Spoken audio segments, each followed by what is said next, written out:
একটুখানি বলে যায় যেহেতু ফুরফুরা কনিষ্ঠ খাদেম হিসাবে আমার দাদা হুজুর মুজাদ্দিদি জামান আমিরের শরীয়ত কুতুব বললাম ফুরফুরার দরবারে আপনারা যেহেতু অনেকটা দূরে এখান থেকে হয়তো সবাই যেতে পারেন না। ফুরফুরা দাদা হুজুর মুজাদ্দিদি জামানের 560 জন ইজাজতপ্রাপ্ত খলিফা ছিল, তার মধ্যে আবার এমন একজন খলিফা তিনি কিন্তু আজকে হিন্দু ছিল। তিনার মাজারটা কিন্তু হাওড়া জেলায় বাকুল শরীফে। নাম শুনেছেন বাকুল শরীফ? হাওড়া জেলার কি বলে আপনার ফুরফুরা শরীফের একটি দক্ষিণ দিকে বড়গেছিয়া বলে একটা স্টেশন। এই বড়গেছিয়া স্টেশনের পাশে বাকুল শরীফ। এই বাকুল শরীফে যিনি শুয়ে রয়েছেন তিনি হলেন হিন্দু ঘরের ছেলে। এনার বাড়ি ছিল বাংলাদেশে। দাদা হুজুর ধর্ম প্রচার করতে গেলে ওয়াজ নসিহত যখন করতেন তা উনি খুব শিক্ষিত ছিলেন। এই শিক্ষিত মানুষ দাদা হুজুর বক্তব্য রাখছে, এরা মনে করে রাস্তা, এই রাস্তা দিয়ে যাচ্ছে, কানে পৌঁছে গেল, দাঁড়িয়ে গেল। দাঁড়িয়ে যাওয়ার পরে খুব ভালো লাগলো, কথাগুলো এত ভালো লাগলো। তো ওই সময়তে বললেন যে কথাগুলো তো আমার ভালো লাগলো, তাহলে মানুষটার সঙ্গে সাক্ষাৎ করতে হবে।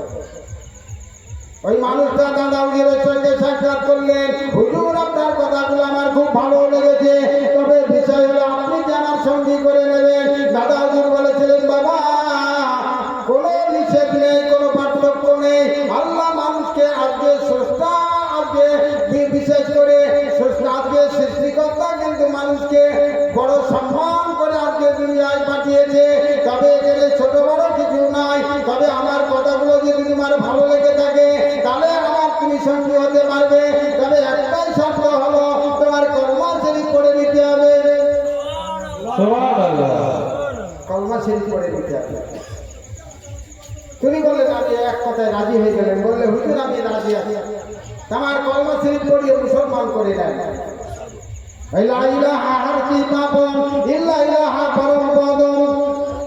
তাই কলমা শরীফটা পড়িয়ে দিয়েছিলেন। হোতার মিন্দ্র, হোতার মিন্দ্র, মহাসুন্দর অঙ্গন জ্যেষ্ঠ শ্রেষ্ঠ, নেই কোনো মাবুদ একমাত্র আল্লাহ।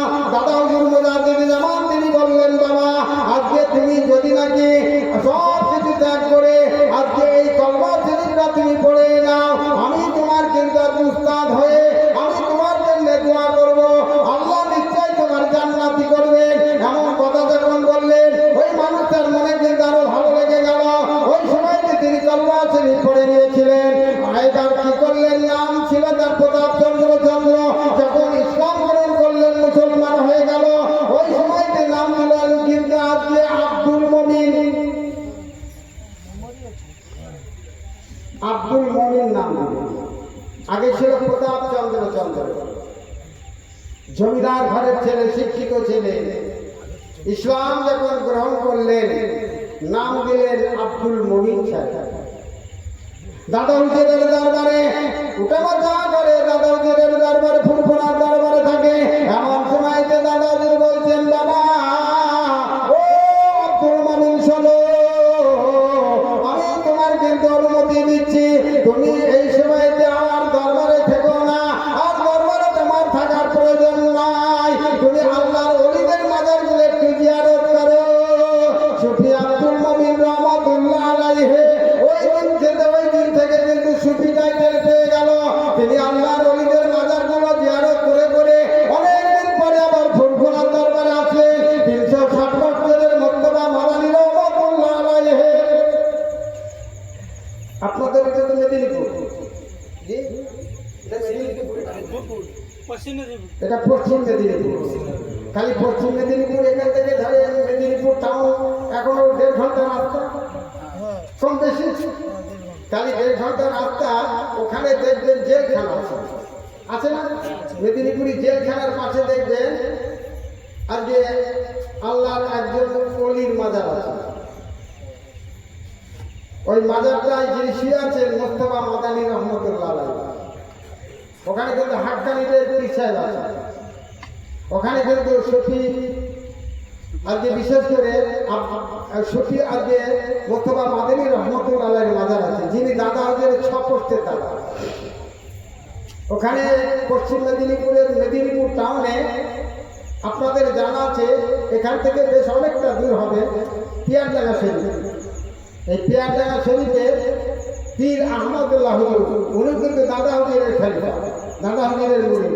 আর ওনারই ঔরর জাত সন্তান পীর আলী আকবর সিদ্দিক, নাম শুনেছেন তো? মানে বিশাল এই আলী আকবর হুজুরের মাদ্রাসা। ওই মাদ্রাসা থেকে আরো পূর্ব দিকে এসে একটা খেলার মাঠ আছে, জেলখানা আছে, আর তার পাশেই কিন্তু ওই মোস্তফা মাদানী রহমতুল্লাহ আলাইহির কিন্তু মাজার। ওনার হাতে গড়া আজকে বিশেষ করে ফুলপুরার দরবারে ওই মসজিদটা 360 বছর বয়স, এখনো কিন্তু টানিতে ছাওয়া আছে।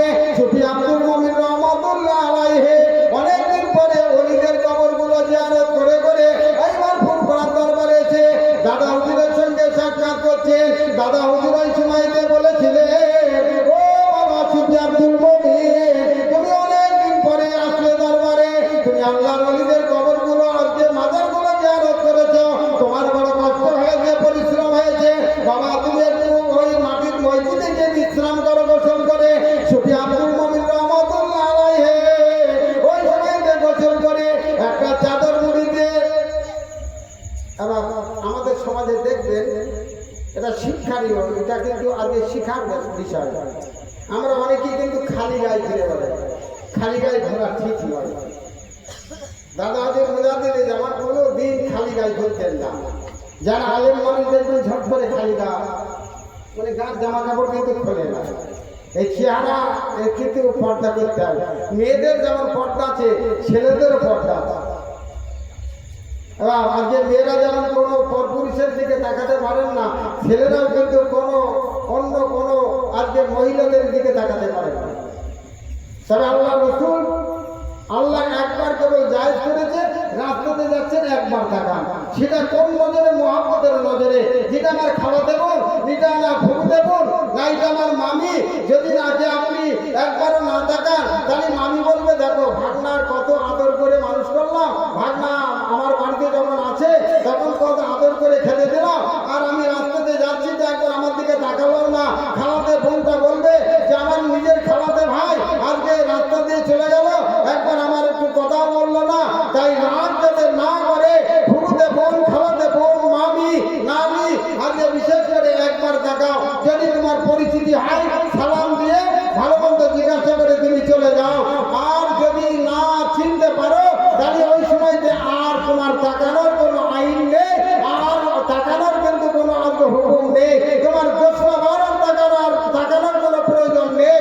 আর দোসরাবার যদি তুমি নাকি তাকাও তাহলে তোমার গুনায় পরিণত হয়ে যাবে। আল্লাহ নিষেধ করবে একবার তাকা। খালি ছেলেদেরও কিন্তু পর্দা আছে, মেয়েদেরও পর্দা আছে, ছেলেদেরও পর্দা আছে। একটা সুন্দরী মেয়ে আমি দেখলাম আর ফ্যাল ফ্যাল ফ্যাল ফ্যাল করে দেখলাম, এবার ওটা জিনার গোনা হবে। তাহলে জিনার গোনা থেকে বাঁচতে গেলে ওই রমণীর দিকে বেটা ছেলেদেরও তাকানোটা ঠিক হবে না। যার কারণে মেয়েদের পর্দার মধ্যে আমরা রাখি না। জি, যে কথা বলছিলাম, তাই খালি গায়ে চেষ্টা করবেন যাতে না ধরা। যখন বাথরুমে যাবেন মাথায় একটা গামছা বা কাপড় বা টুপি দিয়ে যাবেন। যখন মসজিদে প্রবেশ করবেন কিছু কিছু জিনিস মানতে হবে। মহাব্বতের উন্মত আপনারা, আল্লাহর নবীর মহাব্বতের উন্মত। বিশ্ব মানবতা, নারী স্বাধীনতা, নারী জাতির উত্থান, অস্পৃশ্যতার জাতিভেদ, ধর্মী শ্রেণীর সমস্যা, গরিব শ্রেণীর সমস্যা, জন্ম নিয়ন্ত্রণ সমস্যা, সঙ্গীত সমস্যা, রাজতন্ত্রবাদ, সমাজতন্ত্রবাদ, জাতীয়তাবাদ, ন্যায়পরণতা, আধ্যাত্মিক জীবন, পারিবারিক জীবন, ইহকর্মে পরকর্মে আল্লাহ রসুল সব রকমের শিক্ষা দিয়ে গেছে। বিশ্বের বড় মহামানব মনীষীরা প্র্যাকটিক্যালি কিন্তু এটা দেখাতে পারেননি। রাজা রামমোহন রায় কিছু আগে সংবিধানের দিকে খেয়াল করেছিলেন। সতীদাহ নাকি বলেন বাবু? সতীদাহ কিন্তু দেখা যাচ্ছে যে তিনি চিন্তা ভাবনা নিয়েছিলেন। ব্যতিক্রম কি আমার রসুলের সঙ্গে? আমার রসুল আজকে বিশেষ করে নিজে প্র্যাকটিক্যালে দেখিয়ে দিলেন। 25 বছর বয়সে 40 বছরের বেদবা নারী মা খাদিজাকে বিবাহ করলেন। জোরে বলেন সুবহানাল্লাহ। রাজা রামমোহন রায় কিন্তু করে দেখাতে পারেনি, ঈশ্বরচন্দ্র বিদ্যাসাগর কিন্তু করে দেখাতে পারেনি। আমার আপনার নবী কিন্তু করে দেখিয়ে দিয়েছে যে আমি শুধু লিখতে বলবো না। যখন ওমর রাদিয়াল্লাহু তাআলা কথায় কথা বেড়ে যায়, দোয়া করে দেবো। ওমর রাদিয়াল্লাহু তাআলা যখন ইসলাম গ্রহণ করেননি, ওই সময়তে যখন লম্ব তলোয়ার নিয়ে নবীর আগে কতল করার জন্য ছুটে যাচ্ছিলেন, ওই সময়তে একটা নির্জন জায়গায় হযরত আবু বকর, হযরত আলী রাদিয়াল্লাহু তাআলা এইভাবে গোটাকতক সাহাবা নিয়ে কিন্তু তিনি অপেক্ষা করছিলেন, আলোচনা করছিলেন। এমন সময় দেখা গেল হযরত ওমর রাদিয়াল্লাহু তাআলা তিনার নিজের বোন, আজকে নিজের বোনার বাড়ি থেকে তিনি উলঙ্গ তলোয়ার নিয়ে তিনি কি দেখলেন যে আজকে আমার নিজের বোন কোরআন শরীফ পড়ছে, আমার নিজের বোনাই নঈম সে কিন্তু আজকে সেই ঘরে রয়েছে, কিন্তু আজকে তারা অন্য কওমের মানুষে কেন কোরআন শরীফ পড়বে? নিশ্চয় তারা নবীকে মহব্বত করেছে, নবীকে ভালোবেসে ফেলেছে। এই নবীকে যতক্ষণ পর্যন্ত কতল না করতে পারবো আমি ওমর কিন্তু আজকে ক্ষান্ত হব না। এমন সময় যে তিনি নিজের বোন বোনাইকে প্রচন্ড হারে প্রহার করেছিলেন, মেরেছিলেন। আর ওই সময়তে তারা বলেছিল, ভাই আমার তুই যদি আমাদের মেরে ফেলি আমরা মরে যাবো, সব ভালো, কিন্তু কোরআন ছাড়বো না। একবার বলে বলেন সুবহানাল্লাহ। ওমর রাদিয়াল্লাহু তাআলা নিজের বোন তো মায়া এসে গেল যে কি নিয়ামত, কি জিনিস, যারা মরে যাবে কিন্তু ছাড়বে না। তখন বললো যে তোরা কি পড়ছিল একবার দেখ। বোন বললো, ভাই এটা নাপাক অবস্থায় ছোঁয়া যায় না। জলে কাল কিতাব লা রাইবা ফি, যে কিতাবের মধ্যে কোনো সন্দেহ নেই। একটা হরফকে যদি আপনি অস্বীকার করেন কিন্তু বেঈমান হয়ে যাবেন। আল্লাহর মাহবুব বান্দি ওই সময় তো ওমর রাদিয়াল্লাহু তাআলা বোন বললেন, ভাই এটা পবিত্র অর্জন করতে হবে, তুমি যদি গোসল করো তারপরে তোমার হাতে দেব। এইবার যখন নাকি গোসল করার পরে হাতে দিয়েছিল, ওই সময়তে সূরা তোহা কিন্তু আজকে পাঠ করেছিল। ওই সময়তে কিন্তু নবীর গোসল করার উদ্দেশ্যে কিন্তু যাচ্ছিলেন। এমন সময়তে একটা নির্জন জায়গায় আমার আপনার নবী অন্যান্য সাহাবাদের নিয়ে আলোচনা রাখছেন। এমন সময় কিতাবে পাওয়া যায় ওই নির্জন জায়গার দরজায় ওমর কিন্তু আজকে কড়া নাড়া দিলেন, কড়া নাড়া দিচ্ছে, সব দেখে গেছে। তখন তো ভয়ে ভয়ে, এবং আমরা জোহরের নামাজ ছিল কেরাত জোরে পড়ি বাবু, জোহরের নামাজ কেরাত জোরে পড়ি, আসরের নামাজ কেরাত জোরে পড়ি, তখন দিনের বেলা। আর আমরা কিন্তু সন্ধ্যা যে হয়ে যায়, রাত যে হয়ে যায়, ভোর যখন এসে যায়, আমরা জোরে কেরাত করি। এর তো একটা ভয় করে নিয়ম আছে, এর মধ্যে একটা শিক্ষা আছে। জুম্মার নামাজের আগে খুতবা পড়ি নাকি বলেন? বলছি জুম্মার নামাজের আগে খুতবা পড়ি না, আর ঈদের নামাজ পড়ে খুতবা পড়ি, তাহলে নিশ্চয় কোনো কারণ আছে। তাহলে আমরা কিন্তু আমাদের কিন্তু জানার, তাই বিশেষ করে আজকে আমাদেরকে জানতে হবে। তাই কি কথা বলছিলাম, যখন নাকি মসজিদে যাবেন ছুটিগুলো সরাসরি পশ্চিম মুখে রাখবেন, একটু ঘুরিয়ে রাখবেন। এটা কিন্তু সুফিবাদের কথা।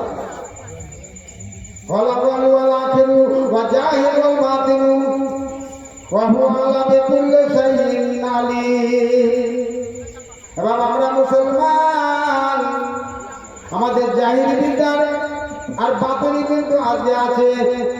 এদের কিন্তু দুই প্রকার। আমার বাবুরা ও নবীর উম্মতের দলেরা ভালো করে বোঝার চেষ্টা করবে। তাই কিছু কিছু জিনিস কিন্তু যদি আমল করে, ওই ছোট্ট ছোট্ট জিনিস আমল করার কারণে আমার আল্লাহ কিন্তু জান্নাতুল ফেরদাউস রেখেছে। বলে বলুন সুবহানাল্লাহ। তাই কি কথা বলছিলাম? জি ভুলে গেছেন আপনারা, কি কথা বলছিলাম বলেন? সুফি আব্দুল মুমিন রহমত বাবা ওই সময়তে মাটির মসজিদে একটা চাদর মুড়ি দিয়ে শুয়ে আছেন। এমন সময় একটা দূর দেশের মানুষ আমার দাদা হুজুরের দরবারে আসলেন। আসার পরে দাদা হুজুর কিন্তু খানকা শরীফে বসে আছেন। এই খানকা শরীফে বসে থাকাকালীন ওই দূর দেশের মানুষ এসে যখন নাকি আগে সালাম দিল, হাক্কুল মুসলিমিন ওয়াল মুসলিমিন খামসাতুল আব্দুল সালাম। মুসলমানের হক হলো প্রত্যেক প্রতিদিনের হক আছে, স্বামী স্ত্রীর হক আছে, ভাই বোনের হক আছে, বাপ ছেলের হক আছে, প্রতিবেশীর একটা হক আছে। এবার দেখা গেল যে বাপের সম্পত্তি সব ছেলেরা নেবে, তাহলে ধরা পড়ে যেতে হবে না? মেয়েদের যদি না নেই বুঝতে পেরেছ? কচি বুঝলেন? তাহলে দেখা যাচ্ছে যে তিনি ভাই, এইবার বাপের সবইতে সম্পত্তি আছে। একটা বোন বলতে ওর বোনের আর দেওয়ার দরকার নেই, কবরে কে তাড়তে যাবে। বাপও যদি বেশি করে দেয়, বাপও আটকে যাবে, ছেলেও আটকে যাবে। কিন্তু ওটা মেয়ের একটা হক রয়েছে, যতটুকু ততটুকু দিয়ে দিতে হবে। খালি ছেলে মেয়েদের একটা হক আজকে হক আছে, তাই মুসলমানের কিন্তু একটা হক আছে। দেখালে কি হয়, মুসলমান অপর মুসলমানের সঙ্গে দেখালে কি করে? প্রথমে সালাম দেয়, হক হাক্কুল মুসলিমিন ওয়াল মুসলিমিন খামসাতুল আব্দুল সালাম। মুসলমানের হক হলো সালাম দেবে, তারপরে হাতে হাত দেবে। কে রাজা, কে বাদশা, কে পীর সাহেব দেখার কোনো দরকার নাই, হাতে হাত দিয়ে পড়তে হবে ইয়া রাসূলুল্লাহু লানা ফিদ দুনিয়া ওয়াল আখিরাত। যেমন আমরা ফেরবো আখিরাতে নবীর দরজায় একত্রিত, আল্লাহ দয়ার জান্নাতের জন্য এক জায়গায় রাখে। জোরে বলুন সুবহানাল্লাহ। কোথায়? আমার বাড়ি নদিয়া, বাংলাদেশের কাছে। আমাদের বাড়ি থেকে বাংলাদেশ নিকটে আছে। আপনাদের এখানে আল্লাহ আনিয়েছেন অনেক রাস্তা কিন্তু, তবে মহাব্বত করে আমার আকাশ বাবু, আজকে বিশেষ করে আমার শামসুর বাবু বহু চেষ্টা করেছেন। আপনাদের সহযোগিতায়, আপনাদেরই সঙ্গে পরামর্শ করে আজকের এই জলসা। তাহলে দেখা যাচ্ছে যে আরবি আগামী সৈয়দ পাঠাল কাজীও খন্দকর জুলাচাষী কুলুক আমার অথবা চর্মকার যে যাহাই হয় মুসলিম কিনা একথা জানিতে চায়। মুসলিম যদি হও এসো আমার মুখে ভাই। এবার মুসলমানের মধ্যে কোনো ভাগ আছে? মুসলমান এর একটা টান। মানুষকে ভালোবাসা হলো ধর্ম। আমরা মুসলমান, আমাদের ধর্ম হলো হিন্দু দাদাদের সঙ্গে ভালো ব্যবহার করতে হবে, হিংসা করলে হবে না। হিংসা কিন্তু আগে আগুন, আর আগুন মানে সব পুড়িয়ে দেয়।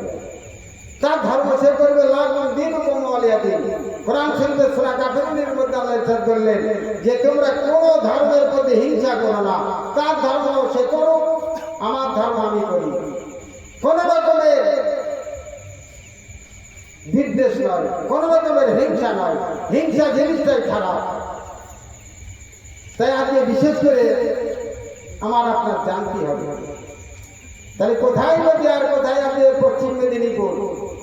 এবার বলেন তো, যদি আমার এখন আল্লাহ না করুন যদি কোনো বিপদ হয়, আপনারা ঠিক থাকতে পারবেন? ঠিক থাকতে পারবেন না, দৌড়াদৌড়ি করবেন। কে আল্লাহ কি হলো হঠাৎ?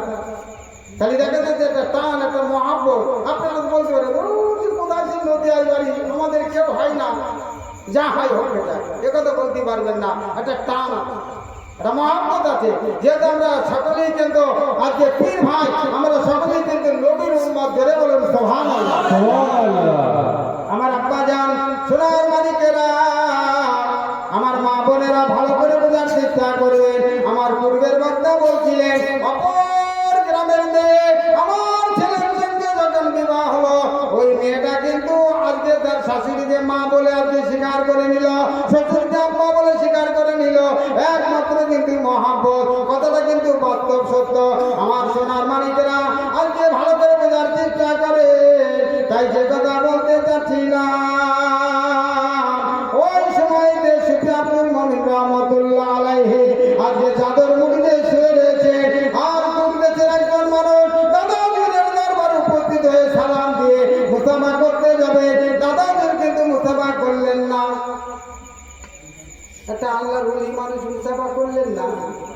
আগে থাকতে বলি বাবা ওই মাটির মসজিদে একটা মানুষ শুয়ে রয়েছে দিকে নিয়ে এসে মানুষের সঙ্গে সে মনে মনে ভাবলো যে সালাম দিলে আমাকে মুসাফা করার সুযোগ দিল না, তার আগে আমার চেনে না কিছু নাই, কিন্তু একটা কাজের দায়িত্ব দিল।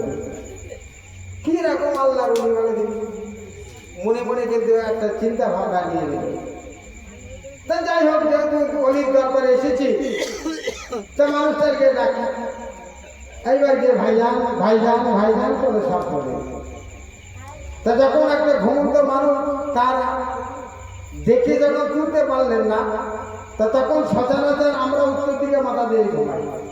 ভাই আমরা তো উত্তর দিকে মাথা দিয়ে ঘুমাই, আমরা মারা গেলে পরে উত্তর দিকে আমাদের মাথা দেওয়া হয়। তো ওই সময়তে উনি ভাবলেন তাহলে গায়ে হাতে ডাকতে হবে, তাই চাদরটা উত্তর দিকে এবার উঁচু করেছে। আল্লাহর ওলি মানুষ, আল্লাহর মাহবুব বান্দা ওই মাটির মসজিদে শুয়ে রয়েছে। সুফি আব্দুল মুমিন রাহমাতুল্লাহ আলাইহি ওই সময়তে কিতাবে পাওয়া যায় ওই মানুষটা যখন ওই চাদরটা উঁচু করেছেন, ওই সময়তে দেখলেন ওই দিকে পা রয়েছে। বলছে যেমন পীর তেমন মরিদ। এই পীর সাহেব আমার মুসাফা করলে না, আবার মসজিদে শুয়ে রয়েছে উত্তর দিকে পা। মনের মধ্যে একটা ঘৃণা ভাব এসেছে, কিন্তু অর্ডার করেছে। বাবা আবার কি করলেন যে আমি উত্তর দিকে যখন তার পা রয়েছে, দক্ষিণ দিকে নিশ্চয় তার মাথা আছে। দক্ষিণ দিকে যখন চাদরটা উঁচু করেছে, ওই সময়তে দেখতে পেলেন ওই দিকেও পা।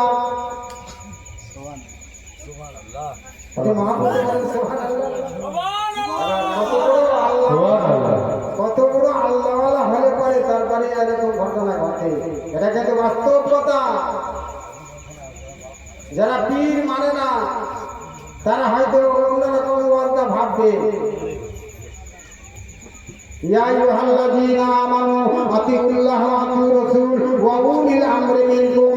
আল্লাহকে মানো, নবীকে মানো, উলিল আমর যারা আজকে মুজাদ্দিদ তাদের মানো, আজকে আলেমদের কথাগুলো শোনো, নিশ্চয় নিশ্চয় তোমরা কামিয়াবি হবে।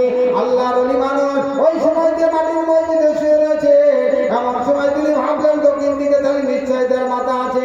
দক্ষিণ দিকে যখন নাকি চাদরটা উঁচু করলেন, বাবা দেখলেন ওদিকেও পা, এদিকেও পা ওদিকেও পা। একটা মানুষের দুই দিকে পা হয় কি করে?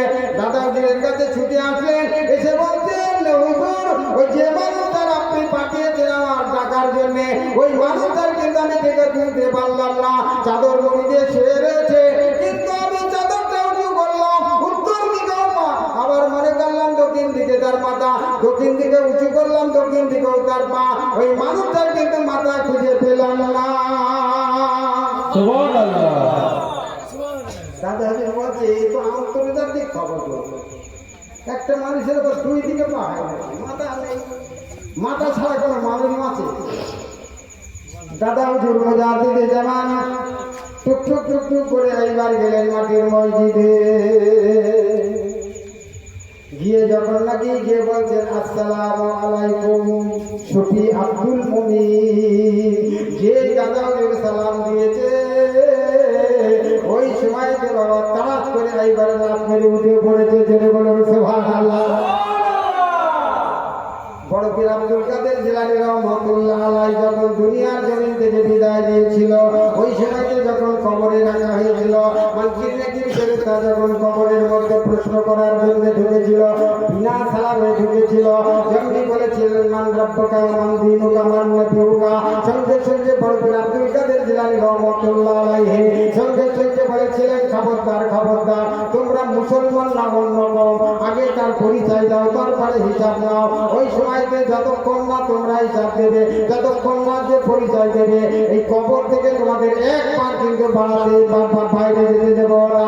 ফেরেশতারা চিন্তার মধ্যে পড়ে গেলেন। ওই সময়তে তারা কান্নাকাটি শুরু করে দিলেন। বড় পীর আব্দুল কাদের জিলানী রাহমাতুল্লাহ আলাইহি ওই সময়তে বললেন কোনো উপায় নেই। এমন সময়তে বললেন আমরা তো ভুল করি, আমাদের ভুল হয়ে গেছে। বলে ভুল করলে আমি কি করবো? সংশোধন তোমাদেরই করতে হবে। ওই সময়তে বলছেন আমরা তোমরা কি করবে, একটু আল্লাহর দরবারে গিয়ে জেনে আছি। বলে না না, তোমরা দুজন যেতে পারবে না, খালি একজন কেউ থাকতে হবে। তাই একজনকে রেখে দিয়েছিল, একজন আল্লাহর দরবারে পৌঁছে গিয়েছিল। ওই সময়তে বললেন মাবুদ, আপনার এমন একজন বান্দা কবরবাসী হয়ে গেছে, আমরা কিন্তু কবরে যে প্রশ্ন করেছি এমন অবস্থা, আমরা কিন্তু কবর থেকে রাখতে পারছি না। আপনার বান্দা কিন্তু আমাদের আঁকড়ে ফেলেছে, আটকে রেখেছে। বলে কি হয়েছে একবার বলো। ওই সময়তে বললেন আল্লাহ, আজকে আপনার ওই বান্দার মাজারে আমরা ওই কবরে যখন ঢুকেছিলাম, যেমনি নাকি বলেছি মান রব্বুকা মান দীনুকা মান নবিয়ুকা, আল্লাহর ওই বান্দা সঙ্গে সঙ্গে বলেছিল তোমরা অন্য কওমের মানুষ না মুসলমান, একবার পরিচয় দাও। আমরা কিন্তু ওই সময় উত্তর দিতে পারিনি। আল্লাহ বললেন যে কি ভুল করেছো তোমরা। আজকে যেহেতু আমার প্রিয় বান্দা, আমার মাহবুব বান্দা, আমি যদি নাকি আর দুনিয়ায় নবী করতাম, আজকে যদি নাকি আজকে আমার ফেরে আজকে আমি নবী করতাম, তাই বড় পীর আব্দুল কাদের জিলানীকেও কিন্তু নবীর আজকে দপ্তরটা আমি দিয়ে দিতাম। এমন একটা মানুষের তোমরা মাজারে পৌঁছে গেছো, তোমরা কেন সালামটা দাওনি? সালামটা হলো মুসলমানের একটা পরিচয়। জোরে বলুন সুবহানাল্লাহ। সালাম করলে একটা মুসলমানের পরিচয়। এখন কি করবা, দেখো কি করে। সেই সময় আমার এসেছিল, বলার উদ্দেশ্য হলো যে বাবা আজকে ওই সুফি আব্দুল মমিন রহমতুল্লাহ যখন নাকি আজকে ওই মাটির মসজিদে এ ভদ্রলোক কিন্তু কি করলেন, সালাম না দিয়ে কিন্তু দেখেছিল। আর সুফি আব্দুল মমিন রহমতুল্লাহ আলাইহি ওই আমার ওই কথাটা শুনে শুনেছিল, কিন্তু কোন কওমের মানুষ কিন্তু বুঝতে পেরেছিল, তবে কিন্তু প্রকাশ করেনি। তাই আজকে বলেছিল যে আল্লাহ, আজকে আমি বহু ওলিদের মাজার আমি জিয়ারত করেছি, আজকে বহু জায়গায় আমি আল্লাহ ঘুরেছি আমার পীরের ইজাজত নিয়ে। তাই আজকে বিশেষ করে যে মানুষটা আমার দরবারে এসেছে, আমার পীরের কিন্তু আজকে পরীক্ষা করার জন্য, আর এই মুহূর্তে যদি নাকি আমি উঠি, তাহলে কিন্তু তার হাতে হাতে মুসাফা করতে হবে। ওই হাতে আমি হাত দিতে রাজি নয়। আল্লাহ এই মুহূর্তে আমাকে হেফাজত করো। তাই আল্লাহ কিন্তু আজকে ওই সুফি আব্দুল মমিন রহমতুল্লাহ হেফাজত করেছিল, যাতে নাকি ওই মানুষটাকে না রাখতে পারে। তাই আজকে দুই দিকে আল্লাহ ওই মানুষটার পা তৈরি করে দিয়েছিল। জোরে বলুন আমার বাবা সোনার মানিকেরা। মানিকতলায় শুয়ে আছেন শাহ সুফি ফাতে আলাইহি রহমতুল্লাহ আলাইহি, যিনি দাদা হুজুরের পীর। অনেকে হয়তো কলকাতায় যান, মানিকতলায় কিন্তু শুয়ে আছেন আজকে শাহ সুফি ফাতে আলাইহি রহমতুল্লাহ আলাইহি। ফুরফুরার দরবারে একদিন আসলেন, দাদা হুজুর খানকা শরীফে বসে রয়েছে। সালাম কালাম হলো, মুসাফা হলো, এইবার বসার ব্যবস্থা করছেন। ওই সময়তে বলছেন যে আমি এই মুহূর্তে কিন্তু বলব না। বাবা আবু বকর যেহেতু তিনি কিন্তু আজকে তিনার খলিফা, আর আবু বকর দাদা হুজুরের কিন্তু পীর শাহ সুফি ফাতে আলাইহি রহমতুল্লাহ আলাইহি। বলে হুজুর কেন বলবেন না? বলে আমি একটা কবর জিয়ারত করার উদ্দেশ্যে এসেছি ফুরফুরার দরবারে।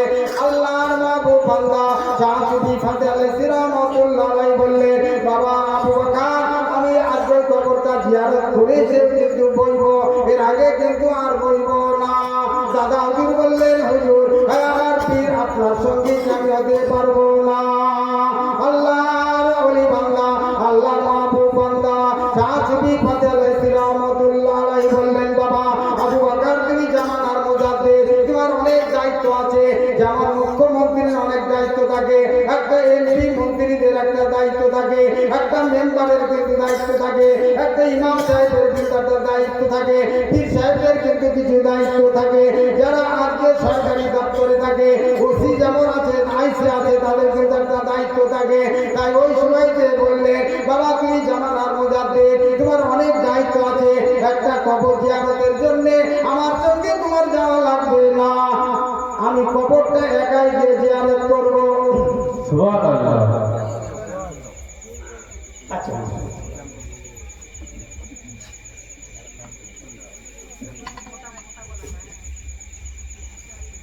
তো ওই সময়তে বলছেন যে আমি যখন বললাম আমার সঙ্গে করে নেওয়ার জন্য, বললো না তোমার যাওয়া লাগবে। তা আমি একা গেলাম। একা যাওয়ার পরে কবরের ধারে দাঁড়িয়ে গেলাম। দাঁড়ানোর পরে আর সালাম দিলাম।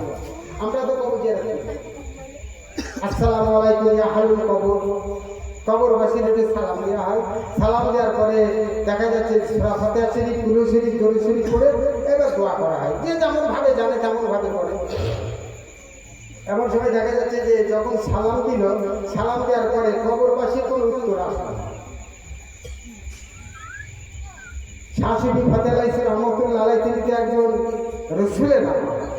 যখন তখন নবীর সঙ্গে জিয়ারত হতে জোরে বলেন সুবহানাল্লাহ, সুবহানাল্লাহ। তা ওই সময় দেখা যাচ্ছে যে তিনি আবার সালাম দিলেন, আবার উত্তর পেলেন না, আবার সালাম দিলেন, আবার উত্তর পেলেন না।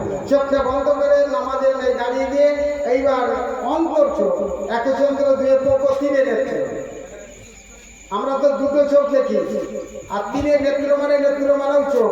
তাহলে অন্তর চোখ, এই অন্তর চোখটা কবরের মধ্যে ঢেকে দিলেন। দেখলেন কবরবাসী কবরে তিনি কাশফুল কবর করে চোখটা বন্ধ করে, এবং সত্যিকারের যারা আল্লাহওয়ালা, যারা সত্যিকারের হাক্কানি আলেম, যারা সত্যিকারের আল্লাহর মাহবুব বান্দা, ও কবরের ধারে গিয়ে যখন নাকি দাঁড়াবে, ও কবরবাসীর হাওলাতে বলে দিতে পারবে। জোরে বলুন সুবহানাল্লাহ। যদি সত্যিকারের যে হাক্কানি পীর হয়, তেমন সময় দেখা গেল যে তিনি কি করলেন, কোথা মানে কবরে পেলেন না। চোখটা বন্ধ করে গোটা অন্তর চোখটা ফুরফুরা ছেড়ে ঘুরিয়ে দিলেন, পেলেন না। গোটা পশ্চিমবাংলা ঘুরিয়ে দিলেন, কোথাও পেলেন না। গোটা ভারতবর্ষে বড় বড় অলিদের মাদরে গেলেন, কোথাও পেলেন না। হেড অফ দি ডিপার্টমেন্টে আল্লাহ রসুলের দরবারে গেলেন, অন্তর চোখটা সেখানে পৌঁছে দিলেন, ওখানেও দেখলেন না। তাহলে মানুষটা গেছে কোথায়, এই কবরবাসীরা কোথায়? এইবার তিনি কি করলেন, অন্তর চোখটা ছোড়ো করলেন। প্রথম আসমান, দ্বিতীয় আসমান, তৃতীয় আসমান, চতুর্থ আসমান। যেমন আমরা কাবাকে কেবলা করে কেন্দ্র করে আমরা নামাজ পড়ি, আর ফেরেশতাদের কাবা হলো বাইতুল মামুর, চৌথা আসমানে। এইবার বাইতুল মামুরে যখন নাকি তেনার অন্তর চোখটা পাঠিয়ে দিয়েছে, দেখলেন যে ফেরেশতারা সব বসে রয়েছে, আর এই ফুরফুরার এই কবরবাসীরা আজকে তাদের সামনে দাঁড়িয়ে বক্তব্য রাখছে। জোরে বলুন সুবহানাল্লাহ। কি পাওয়ার তৈরি করেছে। তাহলে আজকে নামাজ পড়ে খাজা মাইনুদ্দিন চিশতি তিনি পীর হলেন, নামাজ পড়ে দাদাদের মুজাদ্দিদ জামাল তিনি আল্লাহর ওলি হলেন, নামাজ পড়ে আজকে পিয়ার জায়গা হুজুরা আল্লাহর ওলি হলেন, নামাজ পড়ে আজকে বিশেষ করে বাকুল শরীফের সুফি আব্দুল মুমিন রহমতুল্লাহ তিনি আল্লাহর ওলি হলেন, নামাজ পড়ে সিলেটের শাহজালালি ওলি হলেন, নামাজ পড়ে হানজান আলী বাংলাদেশে তিনি আল্লাহর ওলি হলেন, নামাজ পড়ে আজকে আদেলগাছি হুজুর তিনি আল্লাহর ওলি হলেন, আর নামাজ পড়ে আজকে দাসপুরি হুজুর কিন্তু আজকে ওলি হলেন, নামাজ পড়ে কিন্তু ঘুরিয়া শরীফের আল্লাহর ওলি হলেন, নামাজ পড়ে হাড়োয়া গোড়াচাঁদ হুজুর আল্লাহর ওলি হলেন, নামাজ পড়ে বসিরাটের আল্লামা হুজুর পীর আল্লাহর ওলি হলেন। এইভাবে দেখা যাচ্ছে নামাজ পড়ে তারা আজকে কত পরিবর্তন হয়েছে। আমরা নামাজ পড়ে কি হয়েছে একবার বুঝে আজকে বলতে পারবো? তাই লাস্ট কথা দোয়া করে দেবো এক্ষুনি। লাস্ট কথা হলো ভেঙ্গুয়ার আমার ভাইয়েরা, বাবুরা, মায়েরা, বোনেরা, জলসা মিলাদে দেবেন, কিন্তু তার আগে নামাজি হয়ে যান। একদম বাংলা কথা, প্লেন বাংলা কথা, নামাজি হয়ে যান। নামাজের মধ্যে কিন্তু আল্লাহ রহমত রয়েছে, নামাজের মধ্যে কিন্তু আমার আপনার মঙ্গল রয়েছে। একবার করে বলুন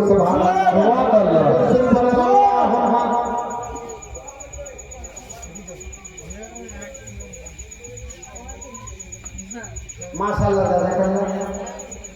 তাই বিশেষ করে যখন আমরা সেই যাই না নামাজে, সুবহানা রাব্বিল আযীম, আমরা যখন সেই যাই মানে রুকু সেই যাই সুবহানা রাব্বিল আযীম, আর যখন মাটিতে সেই যাই সুবহানা রাব্বিল আলা। আল্লাহ বলছে বান্দা তোরা জানিস নে, তোরা যখন রুকুতে গিয়ে বলিস সুবহানা রাব্বিল আযীম, সুবহানা রাব্বিল আযীম, আমি তোদের কিন্তু আজকে নিরাপত্তার দায়িত্ব নিয়ে নি। আর যখন তোরা আজকে জমিনে সেজদা করি সুবহানা রাব্বিল আলা, আমি তোদের কিন্তু রুজির দায়িত্বটা নিয়ে নি।